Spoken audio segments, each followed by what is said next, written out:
Hey guys, welcome back to the Bodhi Tree where enlightenment is guaranteed. In this video, we are going to see अग्नि परीक्षा जो 7 जनवरी थी 2024 को उसके सारे वीकली क्विज के solution. So that was our weekly quiz जो हर संडे को होती है, दैट इज वीकली क्विज.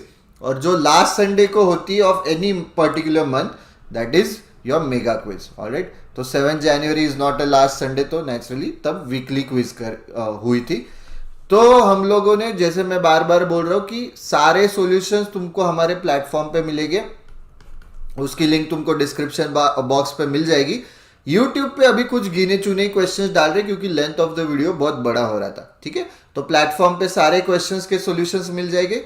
यहाँ पे सिर्फ गिने चुने क्वेश्चंस के ही सॉल्यूशंस मिलेंगे. एंड ऑल्सो दिस इज अग्नि परीक्षा कुछ 71 चल रही है. तो अग्नि परीक्षा 1 से लेके सारे क्विज के सॉल्यूशंस तुमको प्लेटफॉर्म पे मिलेंगे. तो तुमको एक प्रैक्टिस मिलेगी. दैट वुड बी रफली अराउंड 1500-1600 क्वेश्चंस विद सॉल्यूशंस तुमको प्लेटफॉर्म पे मिलेंगे. तो सारे अग्नि परीक्षा के solutions do check out on the platform. Reason भी प्रैक्टिस करनी है हमें, और प्रैक्टिस करनी है. ठीक है, let's jump into the first question. Guys, before we start with the questions, मतलब सॉल्यूशंस देखने के पहले तुम लोग सारे क्वेश्चंस देख लो पहले. मतलब जो क्वेश्चंस, ये सारे क्वेश्चंस यूट्यूब पे डालेंगे ऑब्वियसली. पॉज करके यू ट्राई टू सॉल्व. जिनका सॉल्यूशन नहीं आता यार, तुमको हमारी मेथड्स देखनी, maybe we are using some shortcuts, tricks, tips कुछ यूज करे, तो प्लेटफॉर्म पे आके देखो. ठीक है, जो क्वेश्चन यूट्यूब पे नहीं आ रहा है वो प्लेटफॉर्म पे 101% रहेगा, क्योंकि प्लेटफॉर्म पे सारे क्वेश्चन के सॉल्यूशंस देते हैं. तो कुछ दिख रहा है, find the sum of total girls in all school. ठीक है, मतलब एक सेट दिया है, उससे अपने को टोटल गर्ल्स डुएबल कुछ नहीं, मतलब परसेंटेज दिया है, एवरेज दिया है, इजी क्वेश्चन. अच्छा, इसका ये एक्सटेंशन ही है. सेकंड क्वेश्चन भी देख लो. थर्ड क्वेश्चन भी है, उसका ही एक्सटेंशन है, देख लो. फोर्थ क्वेश्चन भी है, मतलब ये सॉर्ट ऑफ डीआई का सेट है गाइस. फिफ्थ क्वेश्चन भी है. ठीक है, डीआई का सेट था ये. Now let's move on to the LR. LR पे ये अपना इनइक्वालिटीज वाला है, स्ट्रेट फॉरवर्ड है. बस उन्होंने वर्ड्स यूज किए, कुछ प्रॉब्लम नहीं है. 5 पेंसिल्स दिए है उन्होंने, ए इज लॉन्गर, ये वो अरेंजमेंट का क्वेश्चन है, स्टैंड अलोन. ठीक है, ऑर्डर का था पर वो 7% week starting from Sunday ending, ये वो अरेंजमेंट पजल है बेसिकली. बट दो ही क्वेश्चन 8 एंड 9. ठीक है, 10 तुम्हारा स्टैंड अलोन क्वेश्चन है, कुछ तो आर्टिचोक करके दिया है, उसके बेसिस पे मीनिंगफुल वर्ड बनाना है. ठीक है, स्ट्रेट फॉरवर्ड. 11-12 तुम्हारा ब्लड रिलेशंस का क्वेश्चन है. ब्लड रिलेशंस का कोई कुछ दिया है उन्होंने. ठीक है, now we will look at the verbal section. ये है पैरा समरी वाला क्वेश्चन है. पैसेज पढ़ो और उसके बेसिस पे हमें 5 समरीज के ऑप्शंस दिए रहेंगे, उसमें से एक समरी सही है. नेक्स्ट क्वेश्चन देखते हैं. सेम है, पैरा समरी वाला ही है. ये है, हमें पार्ट ऑफ स्पीच ढूंढना है. सही पार्ट ऑफ स्पीच कौन सा है वो बताना है. क्वेश्चन 16 भी सिमिलर है, पार्ट ऑफ स्पीच पे बेस्ड है. क्वेश्चन 17 ये है एरर डिटेक्शन वाला. क्वेश्चन 18 भी एरर डिटेक्शन वाला है. क्वेश्चन 19 हमें ऑपोजिट जेंडर बताना है. Identify the opposite gender of the given word from the options. ये मेरे पीछे चला गया है, ऑपोजिट जेंडर. ओके, सो यहाँ पे फिली का ऑपोजिट जेंडर बताना है. नेक्स्ट सिमिलर ऑपोजिट जेंडर बताना है, किसका? बग का बताना है. Let's look at the first question. LR का मतलब टोटल 6th क्वेश्चन है अपने पूरे अग्नि परीक्षा का. Black is greater than bull. Okay, inequality standard question है तुम्हारा. बस उन्होंने इंस्टेड ऑफ लेटर्स बस वर्ड्स डाले, कुछ कंफ्यूजन नहीं. तो ब्लैक अपन क्या करते हैं, अपन लेटर्स में ही करते हैं. Black is greater than bull, greater than equal to point, is equal to pen, is less than equal to exam, is less than paper. ठीक है, सिंपल है. अभी हो गया, लेटर्स आ गए. Paper is greater than point, तो paper is greater than exam, is greater than equal to yes, तो paper is greater than point. Correct है पहला. देखो जा रहा है अपना, लिंक फॉलो हो रहा है, लिंक कहीं पे भी ब्रेक नहीं हो रहा है. यहाँ पे अगर इक्वल टू होता तो paper is greater than equal to point आता, बट यहाँ पे स्ट्रेट आउट मतलब ग्रेटर देन सिंबल है, तो वो ग्रेटर देन हो जाएगा फिर, मतलब ग्रेटर देन. और वो लिंक फॉलो भी हो रही है, इसलिए द लिंक इज फॉलोइंग, कहीं पे भी ब्रेक नहीं. यहाँ पे अभी ब्रेक है. लिंक मतलब क्या है, सेम डायरेक्शन में जाने चाहिए. ये तीनों can be a part of the link, ये या ऐसे कुछ मतलब उल्टा आ गया तो रुक जाना चाहिए, तो यहाँ पे अभी अपन कंपेयर नहीं कर सकते, ठीक है। Ball is equal to pen, ball is equal to pen, ball is greater than equal to point is equal to pen, तो ball is greater than equal to pen, equal to नहीं greater than equal to, तो ये गलत है, तो only conclusion one follows, ठीक है। I hope this is clear, कुछ भी doubts as usual do let me know, ठीक है। Moving on to the next question. 5 pencils दी है उन्होंने, A B D L and N are arranged in a row according to the length in descending order. अच्छा, according to the length in descending order मतलब सबसे लंबी pencil first, फिर उससे छोटी, फिर छोटी, सबसे छोटी लास्ट, ठीक है। 5 पेंसिल है तो 5 डंडे बनाए from left hand descending order. ये देखो, ये this is descending order.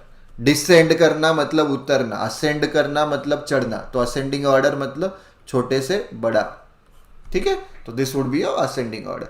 A is longer to L, ठीक है, A is longer to L, L is shorter to D मतलब D is longer than L, L is longer to N, L is longer than N, which is the shortest among all, तो N आ गया इधर, ठीक है, वो sorted है, N सबसे एंड में, ठीक है। One pencil is placed between L and A, L and A के बीच में एक पेंसिल है, एल है फिर ए है फिर बीच में एक पेंसिल है, ए है बीच में पेंसिल है, एल है, मतलब आपने को पता नहीं ना एल और ए में कौन बड़ा है, इसलिए मैंने दोनों पॉसिबिलिटीज लिख ली। A is not the longest pencil, A सबसे लंबी पेंसिल नहीं है, तो ए यहाँ पे पॉसिबल नहीं। D is shorter to A, A D से भी लंबी है, ठीक है, ए डी से भी लंबी है, ऑलराइट, ए डी से लंबा है तो ये भी अपने को समझ में आ गया, तो इसका क्या ऑर्डर आ जाएगा, ए डी से लंबी है, डी एल से लंबी है, एल एन से लंबी। अभी वो बोल रहे कि एल और ए के बीच में एक पेंसिल है तो वो आ गई अपने पास, एल और ए के बीच में एक पेंसिल आ गई, बट वो बोल रहे is not the longest pencil, A is not the longest pencil, तो वो ऑर्डर हो गया अपना, सिंपल है। फिर यहाँ पे ए है वो फॉलो करो, बचता कौन सा है, B, B is the longest pencil. Find how many pencils are arranged between B and L, B यहाँ पे है, एल यहाँ पे, दोनों के बीच में कितने, 2 पेंसिल है, so answer would be 2। Simple straight, कुछ भी टफ नहीं है, सॉर्ट ऑफ अरेंजमेंट का क्वेश्चन है विथ इनइक्वालिटीज, ऑब्वियसली ऑर्डर कि कौन बड़ा कौन छोटा, बट स्ट्रेट फॉरवर्ड क्वेश्चन, ठीक है। कुछ भी डाउट्स रहेंगे do let me know, moving on to the next question. Coming to the verbal section, we'll look at the first question.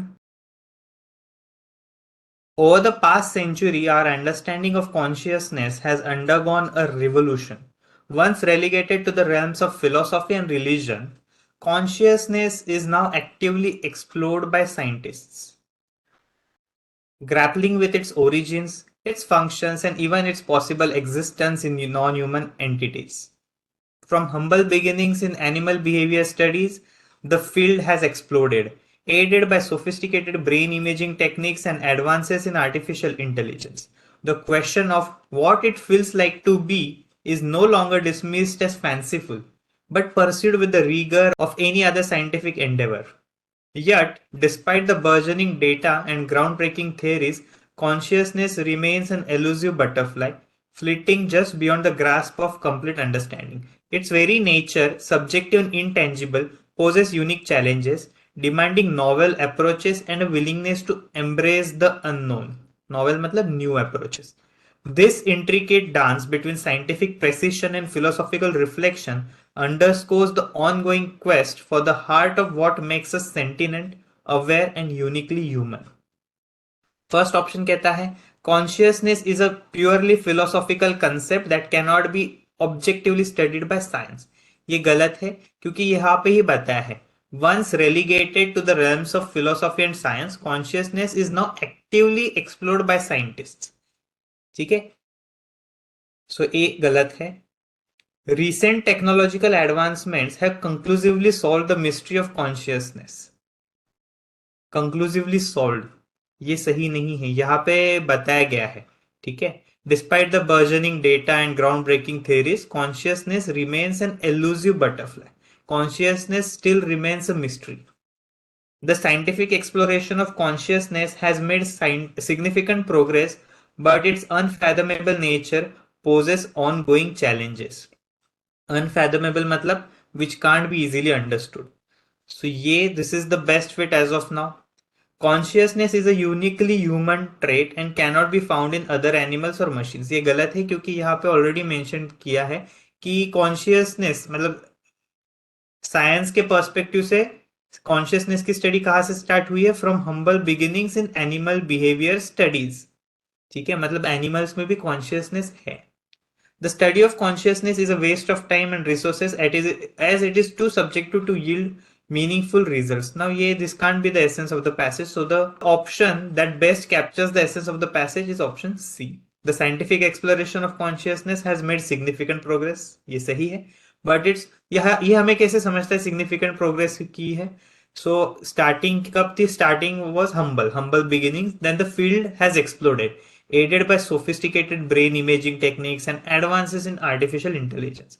मतलब there has been significant progress, but its unfathomable nature poses ongoing challenges. यहाँ पे हमें समझता है elusive butterfly flitting just beyond the grasp of complete understanding. So C is the correct answer. Next question. ये है part of speech ढूंढना है आपको. Amidst the bustling marketplace, where haggling voices hummed in a bazaar of sound, the lone stranger's impassivity stood out like a brushstroke of stark white on a colorful canvas.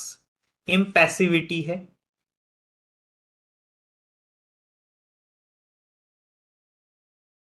So ये है noun. Noun कैसे समझता है? ठीक है, मुझे तो समझ गया, impassivity से ही समझ गया कि ये noun है. But there are many things like मैंने जो आपको नाउन का चैप्टर दिया है तो उसमें बताया कि नाउन कैसे आइडेंटिफाई करना है. तो अगर किसी वर्ड के पहले कोई पॉजेसिव आता है, ठीक है, जैसे for example my car. So my क्या है? पॉजेसिव एडजेक्टिव है. सो किसी वर्ड के पहले हम पॉजेसिव डाल सकते हैं, पॉजेसिव एडजेक्टिव या पॉजेसिव नाउन डाल दो. Rahul's car, strangers car. This is that strangers car. So strangers क्या है? पॉजेसिव है. ठीक है, पॉजेसिव नाउन है जिससे हमें समझता है कि कौन ये कार को ओन कर रहा है. सो दैट्स वाई हमें समझेगा कि जैसे कार नाउन है वैसे ही इम्पैसिविटी भी नाउन है, क्योंकि both are being modified by possessive. ठीक है, यहाँ पे पॉजेसिव नाउन था और यहाँ पे पॉजेसिव एडजेक्टिव था. ठीक है, सो माई इम्पैसिविटी या स्ट्रेंजर्स इम्पैसिविटी. सो इससे समझता है कि नाउन इम्पैसिविटी इज अ नाउन. अगर आपको नेक्स्ट क्वेश्चंस के अग्नि परीक्षा के सॉल्यूशंस देखने हैं, please click on the link that is given in the description box of this video. तो आपको सब जितने भी अग्नि परीक्षा हमने कंडक्ट की है उसके आपको वीडियो सॉल्यूशंस मिल जाएंगे. That's it for this video guys. तुम्हें मजा आ रही है तो like always don't forget to click on the like button, share करो, subscribe to the Bodhi tree channel, click on the bell icon, मतलब तुम्हें नोटिफिकेशन आए. And as always Telegram group and channel पे डेली बेसिस पे हम लोग ऐसे questions डालते हैं. एवरी डे विदाउट फेल आते हैं क्वेश्चंस. इंस्टाग्राम पे डेली बेसिस पे डेली न्यूज़ एनालिसिस आता है, वो देखते जाओ. यूट्यूब पे अपडेट्स देते ही है. एंड अग्नि परीक्षा every Sunday without fail 2 to 3 PM में देना है हमें. ऑलराइट, तुम अलग अलग इसमें वेरिएशंस ट्राई कर सकते हो. Alright, and obviously cash prizes मिल रहे, वो तो मैं बता रही नहीं हूँ क्योंकि वो बाय प्रोडक्ट है. ठीक है कि हाँ चलो पैसे भी मिल रहे, बट मेन है कि तुम अलग अलग चीज़ें ट्राई कर सकते हो. ऑलराइट, सो विदाउट फेल अग्नि परीक्षा देते रहो. That's it for this video guys. See you in the next video. Thank you guys.